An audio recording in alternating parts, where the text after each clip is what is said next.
नमस्कार दोस्तों, कैसे हैं आप सब। मैं सौरभ कुमार ज्ञान गोदाम चैनल में तहे दिल से आप सबों का स्वागत करता हूं, अभिनंदन करता हूं। दोस्तों, जैसा कि हम सभी जानते हैं, भारत ने आज़ादी के बाद पाकिस्तान को 55 करोड़ रुपए दिए। क्या इसे देने के पीछे महात्मा गांधी का हाथ है? क्या भारत ने महात्मा गांधी के कहने पे पाकिस्तान को बचे हुए 55 करोड़ रुपए दिए थे? चलिए जानते हैं इसकी सच्चाई। आगे बढ़ने से पहले आप तमाम देशभक्तों से नम्र निवेदन है कि चैनल को अवश्य सब्सक्राइब कर लें और वीडियो को लाइक शेयर करना कतई ना भूलें, ताकि इस तरह की जानकारियां मैं आप तक लाता रहूं। दोस्तों, जैसा कि हम सभी जानते हैं, पाकिस्तान का निर्माण 14 अगस्त 1947 को हुआ। इसके ठीक एक दिन के बाद यानी 15 अगस्त 1947 को भारत भी अपना स्वतंत्रता दिवस मनाता है। जब दो देशों का विभाजन हुआ तो इसमें संपत्तियों का भी विभाजन हुआ। पशु से लेकर अनाज और लाइब्रेरी की किताबों से लेकर बैंकों में पड़े पैसों का भी बंटवारा हुआ।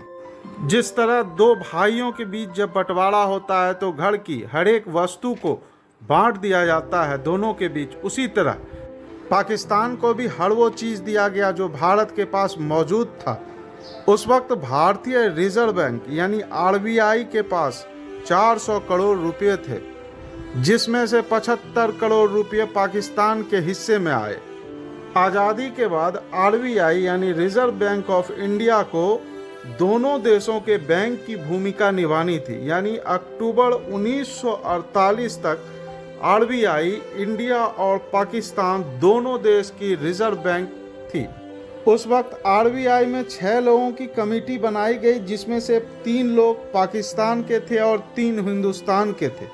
कमेटी में पाकिस्तान के तरफ से गुलाम मोहम्मद, जाहिद हुसैन और कुरैशी थे, जबकि भारत के तरफ से केजी आम्बेगांवकर, संजीव और एमबी रंगाचारी थे। पाकिस्तान के हिस्से में आए 75 करोड़ रुपये में से 20 करोड़ रुपये विभाजन के समय ही दे दिए गए और बाकी 55 करोड़ रुपये पर यह फैसला हुआ कि पाकिस्तान की ज़रूरत के हिसाब से धीरे धीरे बाकी पैसे दिए जाएंगे। इसी बीच पाकिस्तान की फौज ने कबायली भेष में कश्मीर पर हमला कर दिया। उस वक्त कश्मीर पर शासन था महाराजा हरि सिंह का। जम्मू कश्मीर के महाराजा उस वक्त हिंदू थे, जबकि वहाँ की आवाम यानी वहाँ की पब्लिक ज़्यादातर मुस्लिम थी। इसी तरह आज़ादी के बाद जूनागढ़ रियासत के भी नवाब मुस्लिम थे, पर यहाँ की आबादी का 99% लोग हिंदू थे। वहाँ की पब्लिक चाहती थी भारत में बने रहें और नवाब चाहते थे पाकिस्तान में। हैदराबाद के निज़ाम का भी यही हाल था। हालांकि हैदराबाद में संख्या की दृष्टि से देखा जाए तो वहाँ के निज़ाम भी मुस्लिम थे और वहाँ की ज़्यादातर आबादी भी मुस्लिम ही थी, किंतु भौगोलिक दृष्टिकोण से हैदराबाद का पाकिस्तान में शामिल होना नामुमकिन सा था। उसी दौरान स्वतंत्र जम्मू कश्मीर पर जब पाकिस्तानियों ने हमला कर दिया, तब वहाँ के महाराजा हरि सिंह को भारत के साथ विलय संधि पर हस्ताक्षर करनी पड़ी। विलय संधि पर हस्ताक्षर होने के बाद भारतीय सेना कश्मीर में प्रवेश कर पाई। उस क्षेत्र में उस वक्त दोनों सेनाओं के बीच लगभग 1 साल से ज़्यादा वक्त तक लड़ाइयाँ चली थी। इसी लड़ाई के कारण भारत ने बचे हुए 55 करोड़ रुपये पाकिस्तान को देने से इनकार कर दिया। हालांकि आज़ादी के बाद जब दोनों देशों के बीच समझौता हुआ था तो उस समझौते पे हस्ताक्षर नेहरू और पटेल ने किए थे। उस समझौते में इस 55 करोड़ रुपये का भी जिक्र था। कहने का तात्पर्य यह है कि एक बार अगर किसी दो देशों के बीच एग्रीमेंट पर साइन हो जाए यानी हस्ताक्षर हो जाए तो वह एक इंटरनेशनल मुद्दा उसी वक्त बन जाता है। इसके बाद पैसे ना देना और पीछे हटना, इससे भारत की कूटनीति हार मानी जाती। गांधी जी ऐसा नहीं चाहते थे कि भारत पहली बार ही अपने एग्रीमेंट को तोड़ डाले। दो देशों के बीच हुए बंटवारे के कारण देश के अंदर भी यानी दिल्ली जैसे शहरों में भी जातिगत हिंसा भड़की हुई थी। जब सितंबर 1947 में कोलकाता से पंजाब जाने के लिए महात्मा गांधी दिल्ली पहुंचे, दिल्ली में उस समय भयंकर हिंदू मुस्लिम दंगे चल रहे थे। उस वक्त सरदार वल्लभ भाई पटेल जी ने गांधी जी को दिल्ली में बिगड़े हालातों के बारे में अवगत कराया। इसके बाद गांधी जी ने तुरंत पंजाब जाने का निर्णय बदल डाला। दिल्ली में रुककर वहां शांति स्थापित होने के बाद वह पंजाब जाना चाहते थे।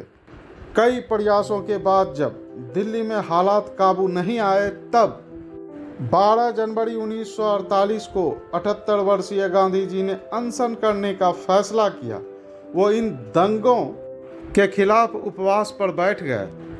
12 जनवरी की शाम की प्रार्थना सभा के दौरान उन्होंने दोनों धर्मों के लोगों से शांति की बात की।